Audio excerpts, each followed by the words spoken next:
Hello friends, super magic રસોઈમાં મિત્રો હું આપનું સ્વાગત કરું છું। આજે હું રાંધેલા ભાતના ઢોસા લઈને આવી છું મિત્રો। તો તમને આ વિડીયો ચોક્કસ ગમશે। તો તમને વિડીયો ગમે તો લાઈક કરજો, શેર કરજો અને સબસ્ક્રાઇબ કરવાનું તો ભૂલતા જ નહીં। તો મિત્રો આપણે આ ભાત રાંધેલા ભાતના ઢોસામાં શું ઇન્ગ્રેડિયન્ટ લીધા ને એ પણ હું તમને બતાવી દઉં। એમાં મેં જો રાંધેલો ભાત લીધો છે, મેં બપોરે બનાવેલો છે। તમારે સાંજે બપોરે બનાવ્યો હોય તો તમે સાંજે કરી શકો છો, સાંજે બનાવ્યો હોય તો તમે સવારે નાસ્તામાં કરી શકો છો। એની ટાઈમ તમે આ ભાત જો તમારા ઘરમાં પડ્યો હોય ને તો તમે એનો ઢોસો ઇન્સ્ટન્ટ તમને કાંઈ ખાવાની ઈચ્છા થાય, કોઈ આવી ગયું ઓચિંતાનું, તો તમે આ ઢોસો બનાવી શકો છો।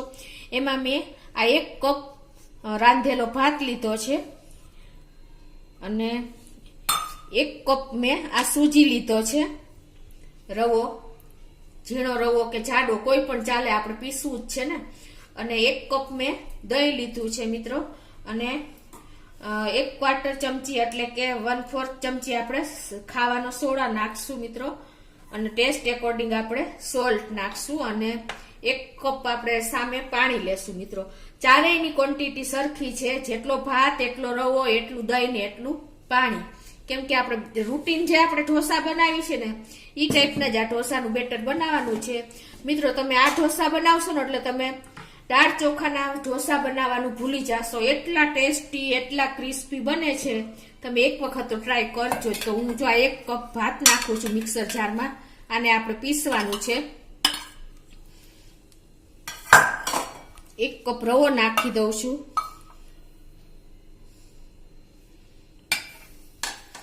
અને 1 કપ અત્યારે હું દહીં લઉં છું। દહીં તમારે બહુ ખાટું નહીં પણ થોડુંક ખાટું હોય ને એવું લેવાનું છે, અને સામે 1 કપ હું પાણી નાખી દઉં છું। હવે આને મિત્રો આપણે એકદમ સરસ પીસી લેશું, ફાઇન આપણે બેટર થાય ને એવું આપણે બ્લેન્ડ કરી લેશું મિક્સર જારમાં, અને ટેસ્ટ એકોર્ડિંગ આપણે સોલ્ટ નાખી દેશું। અત્યારે હું 1 ટેબલ સ્પૂન જેવું જ નાખું છું સોલ્ટ, પછી તમારા ટેસ્ટ એકોર્ડિંગ તમે વધઘટ કરી શકો છો। અને હવે આપણે પીસી લેશું। તો આપણે મિક્સર જારમાં ગ્રાઇન્ડ કરી લીધું છે, જો આ બધું ભાત ને દહીં ને પાણી ને રવો। હવે એને આપણે તમે જોઈ શકો છો, આપણે ઢોસાની જે કન્સિસ્ટન્સી હોય ને એવી રાખવાની છે, બહુ પાતળું નથી કરવાનું, બહુ જાડું નથી રાખવાનું। આ રીતની આપણી ઢોસાની કન્સિસ્ટન્સી પ્રમાણે આપણે આ બેટર બનાવવાનું છે।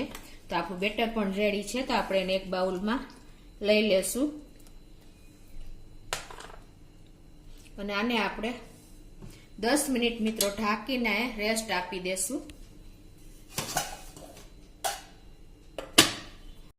તો મિત્રો આપણે બેટરને રેસ્ટ આપ્યો આપણે ઢોસાના, એને 10 મિનિટ થઈ ગઈ છે, અને હવે એમાં આપણે 5 ચમચી જેવો આપણે ખાવાનો સોડા એડ કરી દેશું, અને એને આપણે મિક્સ કરી લેશું સરસ આ રીતે।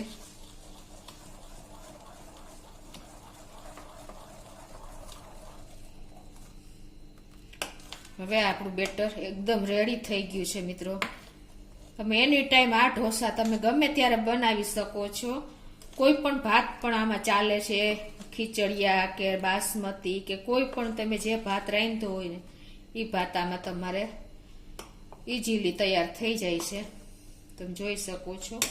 હવે આપણે ગેસ ઓન કરીને લોઢી મૂકી દેશું, જે નોનસ્ટિક પેન આવે છે, નોનસ્ટિક લોઢી તાવો એ મૂકી દેશું। તો મિત્રો જો આપણો તવો પણ તપી ગયો છે, હવે એને આપણે આ રીતે રેડી કરી લેશું પાણી છાંટીને, એટલે એનું ટેમ્પરેચર તવાનું થોડુંક ઓછું થઈ જાય અને આપણે ઢોસો સરસ પાથરી શકીએ મિત્રો। હવે એમાં આપણે ઢોસો પાથરી દેશું, આ બેટર જે લીધું છે ને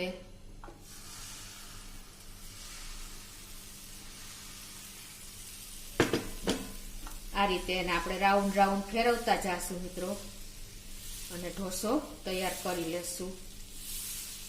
મિત્રો આનું બેટર પણ બહુ સિલ્કી જેવું લાગે. તમે એક વખત તો ટ્રાય કરજો જ મિત્રો રાંધેલા ભાતનો ઢોસો. ચોક્કસ તમે દર વખતે બનાવતા થઈ જાશો ને એટલો એકદમ સરસ ઢોસો આપણો તૈયાર થાય છે મિત્રો. ગેસની ફ્લેમ આપણે સ્લો ટુ મીડિયમ રાખવાની છે અને આપણે ઢોસો મોટો ઉતાર્યો છે એટલે એને આપણે પછી રાઉન્ડ રાઉન્ડ ફેરવીને ઢોસો ઉતારતા જાશું, ઢોસાને શેકતા જાશું. જો આ રીતે આપણે વચ્ચે શેકાઈ ગયો છે અને આ રીતે આપણે ફરતો એને સરસ આવી રીતે શેકી લેવાનો છે, કેમ કે ગેસની ફ્લેમ બધે પહોંચતી નથી એટલે આપણે ઢોસો મોટો હોય છે એટલે આપણે આ રીતે એને શેકવો પડે છે મિત્રો. તમે જોઈ શકો છો.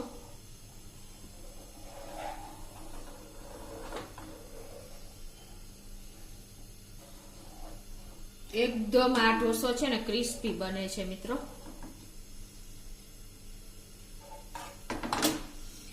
અને હવે એમાં આપણે ઉપર તમે ઘી, બટર કે તેલ કોઈ પણ તમને જે અનુકૂળ હોય ને એ તમે ઉપરની સરફેસ ડ્રાય થઈ જાય ને, કોરી થઈ જાય ને ઉપરનું, એટલે તમે આ રીતે તમારે લગાવી દેવાનું છે બધે.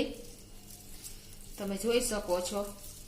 અત્યારે હું ઘી લગાવી રહી છું 1 ટીસ્પૂન જેવું.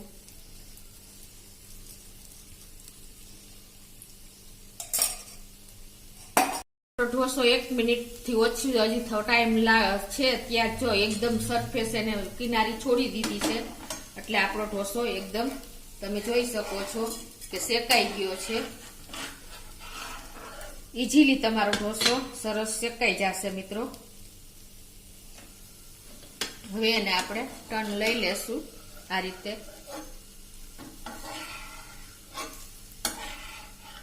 એકદમ પેપર ઢોસા જેવો મિત્રો આ ઢોસો થાય છે આપણો. તમે જોઈ શકો છો મિત્રો કેટલો મસ્ત આપણો ઢોસો તૈયાર થયો છે મિત્રો. આ રીતે આપણે એને સર્વ કરી દેશું, પ્લેટમાં લઈ લેશું.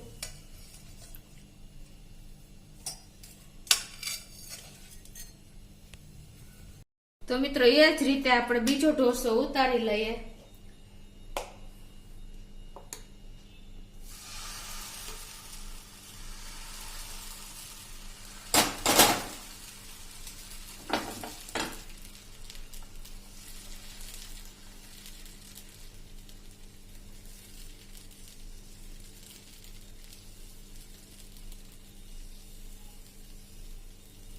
મિત્રો આપણું આ બેટર છે ને એકદમ પેલું થાય છે સિલ્કી બેટર, એટલે ઢોસો પણ બહુ મસ્ત ક્રિસ્પી થાય છે.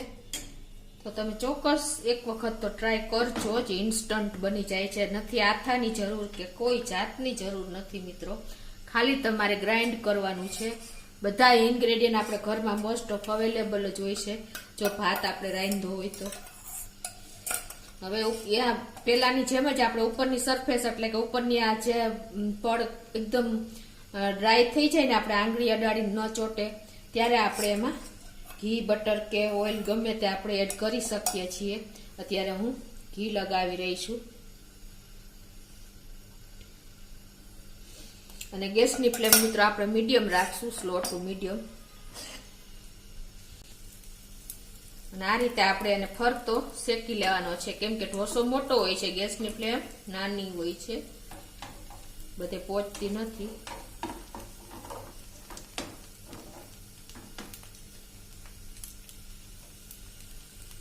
ઢોસો શેકાઈ ગયો છે અને ફરતી બોર્ડર પણ છોડી દીધી છે. તમે જોઈ શકો છો આ રીતે કેટલો ક્રિસ્પી થયો છે. જોઈ શકો છો ને તમે મિત્રો.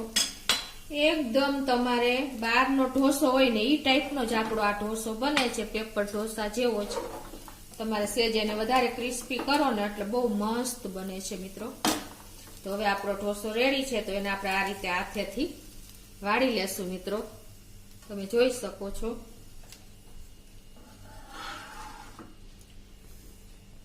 ઈઝીલી આપણા ઢોસા તૈયાર થઈ ગયા છે મિત્રો.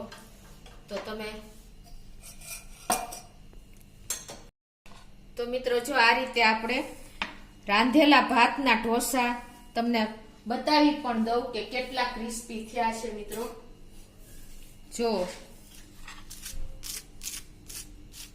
અવાજ આવે છે ને તમને, આ રીતના આપણા ઢોસા એકદમ પેપર ઢોસા જેવા થાય છે મિત્રો, અને તમે ચોક્કસ આ રીતે ટ્રાય કરજો. મેં અત્યારે એની સાથે આપણે ઢોસાની ચટણી સર્વ કરી છે, અને આની પહેલા પણ મેં 2 ઢોસા મૂક્યા છે. તો તમે ચોક્કસ મારો વિડીયો પહેલાનો પણ જોજો, અને તમને વિડીયો ગમે ને તો લાઈક કરજો, શેર કરજો, અને સબસ્ક્રાઈબ કરવાનું તો ભૂલતા જ નહીં.